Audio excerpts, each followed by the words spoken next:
মুড়ি মাখায় যারা জিলাপি মাখায় তারা স্বৈরাচারের দোষর। পেঁচের খাবার আমি সারাদিন রোজা রেখে কেন খাবো? আমি কোনো ধরনের মাখামাখির পক্ষে না। প্রত্যেকটা সম্পর্কে যেমন হচ্ছে দুষ্টু মিষ্টিও একটা ব্যাপার থাকে। মুড়ি মাখা হলো বইয়ের মতো, আর সঙ্গে জিলাপি হলো শালির মতো।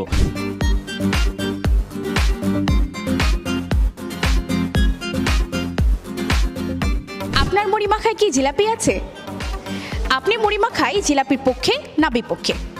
সম্প্রতি শুরু হয়েছে রমজান মাস। রমজানে আমরা ভিন্ন ভিন্ন খাবারের আয়োজন করে থাকি ইফতারে। তবে সম্প্রতি যে প্রশ্নটি নিয়ে সামাজিক যোগাযোগ মাধ্যম ভাইরাল, সেটি হচ্ছে মুড়ি মাখায় জিলাপির পক্ষে না বিপক্ষে। কালবেলার এই বিশেষ আয়োজনে জানবো মুড়ি মাখায় জিলাপির পক্ষে কেন আর বিপক্ষে কেন। চলুন জেনে আসি।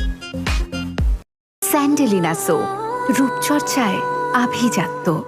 মুড়ির সাথে হলে আমার খুব একটা লাইক করি না। মুড়ির সাথে আলাদা যদি হয় তাহলে লাইক করাই যায়। মুড়ির সঙ্গে জিলাপি আজীবন ছিল, আছে, থাকবে।